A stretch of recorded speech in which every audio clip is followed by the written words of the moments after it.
శ్రీ గురుభ్యో నమ. శ్రీ మహాగణాధిపతి నమ. సరస్వతి నమ. హరి ఓం. శ్రీమాత్రే నమ. ప్రేక్షకులకు సంక్రాంతి శుభాకాంక్షలు.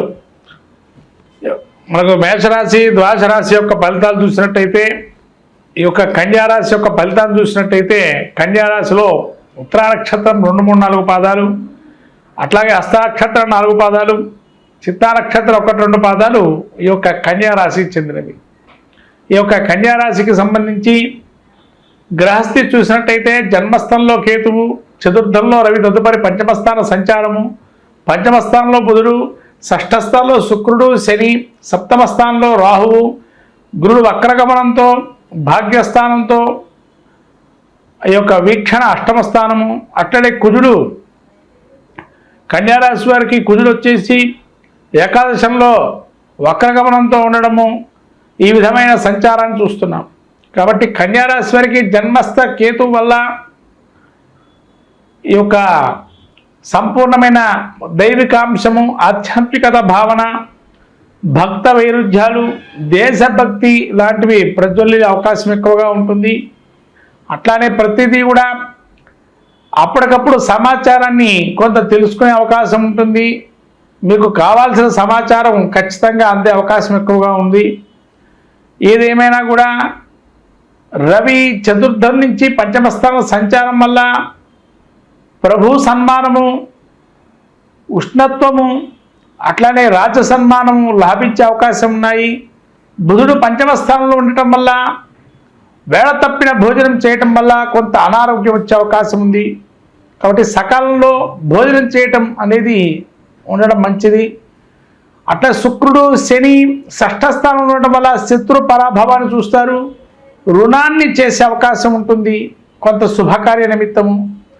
అట్లాగే శుక్రుడు షష్ఠస్థానంలో ఉండటం వల్ల జ్ఞాతులతో కానీ బంధువులతో కానీ అకారణమైనటువంటి వైరాన్ని చవిచూసే అవకాశం ఉంది. కాబట్టి అకారణ వైరాన్ని నివారింపజేసే శక్తి సామర్థ్యము శనికి ఉన్నది, అక్కడే షష్ఠంలో ఉన్నాడు. కాబట్టి అక్కడి నుంచే వైరం వచ్చినా అక్కడి నుంచే దాన్ని సమస్య పరిష్కారం కూడా అక్కడే ఉంది. కాబట్టి దాని మీద పెద్ద చింతన అనేది అవసరం లేదు.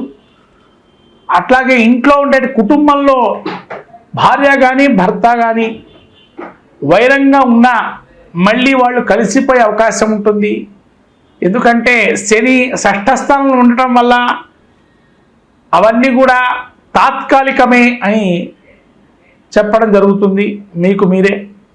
ఈ సప్తమ స్థానంలో రాహు సంచారం వల్ల తరచూ ప్రయాణాలు చేయటం, కార్య విలంబన జరగటం, తద్వారా కొంతవరకు ఈ కార్యం ఇంకా నెరవేరటం లేదే అని ఒక చింతనా భావన అనేది కలిగి ఉండటంతో ఉంటారు. ఈ గురువు భాగ్యంలో ఉండి అష్టమ వీక్షణ వల్ల ఆరోగ్యం అనేది చాలా బాగుంది. ఆర్థికంగా మాత్రం ఇబ్బంది పడే అవకాశం ఉంటుంది. రాబోయే సంక్రాంతి తర్వాత పంచమ స్థానంలో రవి సంచారం వల్ల ఒక బ్రాండు పేరు అనేది మీకు వచ్చే అవకాశం ఉంటుంది సంక్రాంతి తర్వాత. అట్లాగే ఈ సంక్రాంతి నుంచి పంచమ స్థానంలో రవి సంచారం వల్ల కలయిక వల్ల అద్భుతకరంగా గోచరిస్తుంది. ఈ కుజుడు మీకు ఏకాదశంలో వక్రగమనంతో 10లో ఉండటం వల్ల ఉద్యోగంలో మార్పిడి చెయ్యాలనే అవకాశాన్ని చూసుకుంటారు, కానీ మార్పు మాత్రం జరగదు. దశమ స్థానంలో కుజుడు సంచారం వల్ల ఉద్యోగస్తులు కానీ కొంత స్తబ్దు ఉండే వాతావరణం ఉంటుంది. విద్యార్థులు కొందరికి అత్యుత్సాహంగా ఉండి విద్యలో నేర్పరము అని చెప్పి అనుకుంటారు, కానీ అక్కడ వెళ్ళిన తర్వాత విద్యలో కొంత శూన్యత ఉంటుంది. కాబట్టి 1, 2 చదువుకోవటం అనేది విద్యార్థులు మంచిది. అట్లానే వైద్య వృత్తి కానీ విదేశీ గమనంలో ఉండేటువంటి వారికి కొన్ని ఇబ్బందులు వస్తాయి. జాగ్రత్తగా సమస్య పరిష్కారం చేసుకోండి. ఎవరితో కూడా అకారణంగా వైరాన్ని పెట్టుకోకండి.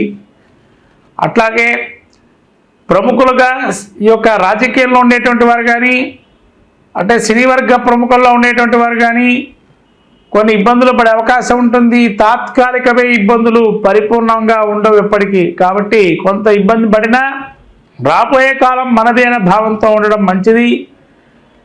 ఈ విధంగా ఈ యొక్క కన్యారాశి వారికి జన్మస్థ కేతు సంచారం వల్ల ఎన్ని ఉన్నా సర్వేశ్వరుడు మాయందే ఉన్నాడు అని చెప్పి ఒక మనశ్చింతన భావనతో ఉన్నా కూడా కార్యసిద్ధితో మీరు ఆ భగవంతుని ప్రార్థిస్తుంటారు. అదే మీకు శ్రీరామరక్షగా ఉంటుంది. కాబట్టి కన్యారాశి వారు ఈ పుష్యమాసంలో సంక్రాంతి తర్వాత ఆ రవి బుధుల కలయిక వల్ల కొంత మనస్సులో యోచన భావనతో ఆలోచిస్తూ పరుల ముందరికి వెళ్ళినప్పుడు ఆ ఆలోచనని వ్యక్తీకరిస్తూ తద్వారా కార్యాన్ని జయించడం జరుగుతుంది. కాబట్టి ఎటువంటి చింతన లేదు. అకారణంగా మాత్రం వైరాన్ని ఎవరితో పెట్టుకోవద్దు. ఇదొక్కటే మీకు చెప్పాల్సినటువంటి సూచన. కాబట్టి కన్యారాశి వారు ముఖ్యంగా ఈ యొక్క శుక్రుడు షష్ఠ స్థానంలో సంచారం వల్ల అట్లాగే రాహు సప్తమ స్థాన సంచారం వల్ల ఇబ్బందులు ఎదుర్కొంటున్నారు. కాబట్టి అమ్మవారి ప్రార్థన కానీ దేవి ఖడ్గమాల స్తోత్ర పాలన చేయటం వల్ల ఒక ఖడ్గంలాగా మీరు మెరిసే అవకాశం ఉంటుంది. కాబట్టి ఖడ్గమాల స్తోత్ర పాలన చేయటం, కుంకుమార్చన చేసుకోవటం, ఏదైనా దేవాలయాలకు వెళ్ళి శ్రీచక్రార్చనలో పాల్గొనటం వల్ల ఇటువంటి బాధలన్నీ కూడా తొలగిపోతాయి. కాబట్టి ఈ సంక్రాంతి నుంచి మంచిగా సూర్యనారాయణ స్వామి అనుగ్రహం కూడా పరిపూర్ణంగా మీ మీద ఉంది రవి బుధుల ఆదిత్యంతో. కాబట్టి సంపూర్ణమైన అనుగ్రహం సవిత్రు సూర్యనారాయణ స్వామి అనుగ్రహం ఉంది. కాబట్టి ఆరోగ్యరీత్యా అన్ని విధాలుగా బాగుంది. ఒక్క ధనపరమైన కానీ అకారణ వైరాలు ఈ రెండే బాలేదు. వీటికి సంబంధించి ఒక క్షేత్ర దర్శనం చేసుకోండి. ముఖ్యంగా క్షేత్ర దర్శనం అంటే అమ్మవారి యొక్క అనుగ్రహాన్ని పొందడానికి క్షేత్ర దర్శనం చేయండి.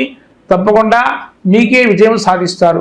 మొత్తం మీద ఈ ద్వాదశి రాశుల వారు ఈ సంక్రాంతికి ఏది పాటిస్తే మాకు బాగుంటుంది అనుకునే దానికి వస్తే ద్వాదశి రాశుల అందరూ కూడా సవిత్రు సూర్యనారాయణ స్వామికి ఉత్తరాయణ పుణ్యకాలంలో దానం, స్నానం, జపం, వ్రతం లాంటివి చేసుకోవటంతో కానీ లేకపోతేనా వచ్చేటువంటి బ్రాహ్మడికి స్వయం పాక దానం ఇవ్వటము, అట్లాగే ఏదైనా బెల్లము కానీ నువ్వులు కానీ అట్లానే తెల్ల నువ్వులు అండి, నల్ల నువ్వులు కావు, తెల్ల నువ్వులతో చేసే పదార్థాలని ఇవ్వటం వల్ల కూడా మనకుండేటువంటి ఆరోగ్య రుగ్మతల నుంచి బయటపడతాము.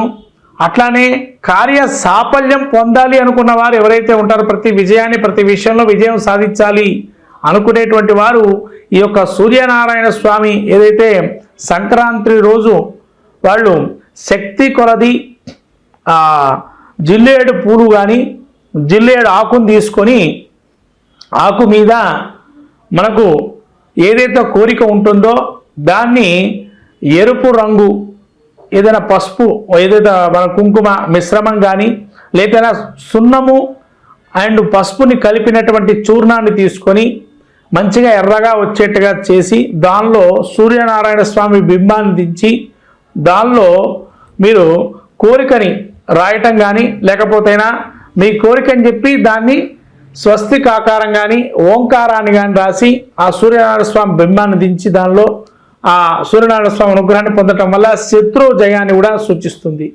ఇంకా కొంతమంది ఏదైనా అక్షరం రాయదలుచుకుంటే కనుక హ్రీం అనే అక్షరం రాయటం వల్ల ఆ తెల్ల జిల్లేడు ఒక ఆకులో సంక్రాంతి యొక్క స్వరూపంలో సూర్యనారాయణ స్వామిని హేంకార శబ్దంతో కనుక ఆరాధన చేస్తే మనకు అన్ని విజయాలు సాధిస్తూ సకలము కూడా విజయం సాధిస్తూ ఉంటాము. హ్రీంకార బీజాన్ని కనుక ఆ యొక్క తెల్ల జిల్లేడు ఆకు మీద రాసిన ఎరుపు రంగుతో రాసి ఆ రాసినటువంటి ఆకుని ఆంజనేయ స్వామి దగ్గర పెట్టడం వల్ల మంచి ఫలితాలు చేకూరుతాయి. ఈ విధంగా సంక్రాంతి రోజు ఈ విజయాన్ని సాధించే అవకాశానికి ఈ యొక్క సూచనలు చేసుకోవడం జరుగుతుంది. మొత్తం 12 రాశుల వారు ఇది పాటిస్తే కూడా మరి మంచిది. హరి ఓం.